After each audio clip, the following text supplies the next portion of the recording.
팀별로 숙의 시간을 10분 정도 이상 드리겠습니다.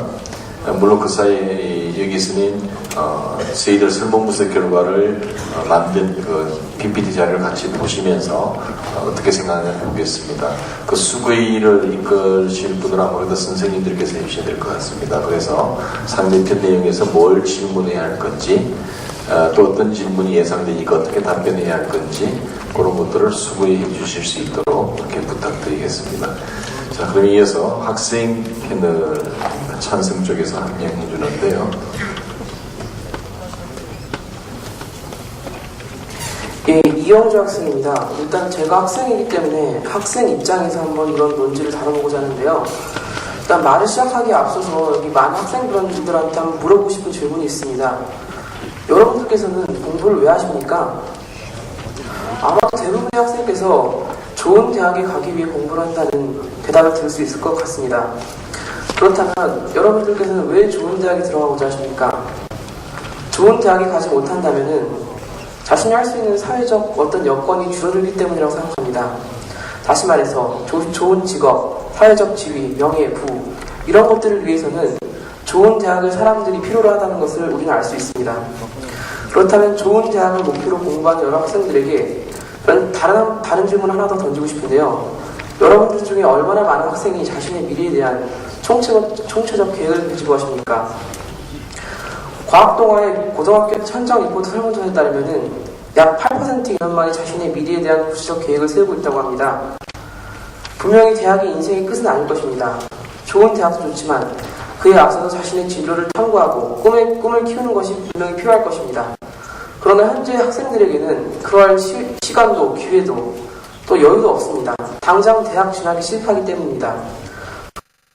늦춰도 뒤떨어지는 자신을 발견하기 때문에 발견하고 개발해야 할 초중한 단계에 학생들은 하루의 대부분을 책상에 그 단편적인 지식을 외우면서 보내고 있습니다. 이러한 문제들의 가장 역시 교육제도라고 할 수 있겠습니다. 학생들을 평가하는 데 의미를 두지 않고 단지 세우기만 급급합니다. 극단적으로 나타나는 것이 바로 등급제인데요. 중요한 것은 모두가 열심히 하면은 같이 하는 것이 문제입니다. 그래서 문제는 계속 어려워져야 합니다. 문제는 계속 어려워지고 학생들은 더욱더 교육 과정을 너무 어려워지는 원인이 됩니다. 따라서 이것은 어려워지는 문제라고 할 수 있겠습니다. 나보다 뛰어나야 한다는 것은 끝없는 경쟁을 부추깁니다. 이 것은 결국 학생일 것입니다. 학생들의 새로운 평가 기준을 바꾸는 것입니다. 단지 줄서기 암기력을 테스트할 뿐입니다. 잠재력, 열정, 목표의식을 철저하게 단 점수 1점으로 등급이 나눕니다. 이러한 부조리함이 어디 있습니까? 내신 수능 후에 학생들을 평가할 수 있는 됩니다. 인지는 단순히 아닙니다. 주어진 것에서 새로운 가진 사람일 것입니다. 완전히 무시하고 이에 대한 학생들은 자신을 충분히 평가합니다. 이것을 해결하자는 취지로 시행되는 것입니다. 고교 교육과정, 학생과인 입학과정관을 채용하여 신입생을 선발합니다. 학생 개인마다 확연이나 역할 때문에 학생 특징을 포괄하여 각 대학의 모든 것을 그냥 주어주고 단지 외우게 하는 것은 애초에 진리에 대한 탐구가 될 수 없습니다. 이런 말이 있습니다. 천재는 노력하는 자를 이길 수 없고 노력하는 자는 즐기는 자를 이길 수 없다. 공부를 즐긴다는 것은 단지 몇몇 천재들의 특권이 아닙니다. 평가할 기준이 없어 단순한 암기력 테스트로 변질되어버린 이 교육을 바로잡는다면 충분히 가능한 일입니다. 또한 이루어내야 하는 일입니다. 이것은 학생의 행복을 권리로 보장하는 일입니다. 입학 사정관리는 이 바로잡는 일의 시작입니다. 공교육 정사와 교육 과열, 사교육 문제를 해결할 수 있는 열쇠가 될 수 있는 것입니다. 입학 사정관리는 단순히 성적을 덜 보는 입학 제도로 끝나는 것이 아니라 학생들에게 참교육의 기회와 그 동기를 부여한다는 점에서 중요합니다. 따라서 맹목적이고 형식적인 제도가 되지 않으려면 지속적인 확대와 관심이 필요하다고 생각합니다. 고인물을 썩기 마련입니다. 이제는 변화가 필요할 때입니다. 감사합니다.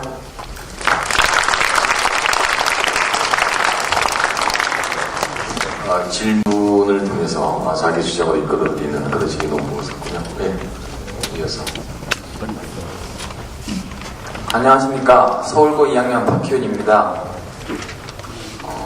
입학사정관 제도란 대학이 고등학교 교육과정과 입시의 전문가인 입학사정관을 채용하여 학생들을 선발하는 제도를 말합니다. 입학사정관은 학생의 성적 이외에 환경, 대인관계, 리더십 등을 평가해 잠재력이 있는 학생을 선발하게 됩니다. 저는 이러한 입학사정관제가 기본 취지는 좋으나 아직까지 한국 사회에서는 실현되기 어렵고 여러가지 제도적 문제점을 가지고 있다고 생각합니다. 입학사정관제의 첫 번째 문제점은 공정성과 객관성에 관련된 것입니다. 학생 선발 기준이 되는 잠재적 능력은 상당히 주관적인 부분입니다. 잠재적 능력의 판단은 보는 사람에 따라서 시기, 장소, 평가의 세부 기준에 따라서 달라질 수가 있습니다. 이에 따라 항상 공정성과 객관성에 관련된 문제가 제기될 수 있는데요. 이는 크게 이어져 대학의 신뢰성 부분으로까지 확대가 될 수 있습니다. 저는 아직까지 우리나라는 학생의 잠재력을 공정하고 객관적이게 판단할 사회적 여건을 갖추지 못했다고 생각하는데요. 이러한 제 주장은 작년에 우리나라 K대학 입시에서 여실히 드러나게 됩니다. 지난해 K대학 수시 2-2 일반 전형에서는 일반고에서 내신을 1, 2등급 받은 학생들이 떨어지고 특목고에서 내신을 7, 8등급 받은 학생들이 합격한 사례가 있었습니다. 이는 K대학이 사전 공지한 대로 교과 영역, 즉 내신을 90% 반영하고 비교과 영역을 10% 반영했다면 발생할 수 없었던 일입니다. 이에 많은 사람들이 문제를 제기하고 이에 대한 해명을 요구했지만 K대학과 우리나라의 대교협은 납득할 만한 해명을 내놓지 않은 채 넘어가게 됐습니다. 이렇듯 내신과 비교과 영역을 객관적으로 점수하는 입시에서조차 비리가 발생하고 국민적 신뢰를 얻지 못하는 상황에서 학생의 잠재적 성장 가능성을 평가한다는 제도가 국민의 신뢰를 얻고 투명하게 진행될 수 있을까요? 두 번째 문제는 입학사정관 제도를 운영할 전문 인력이 부족하다는 것입니다.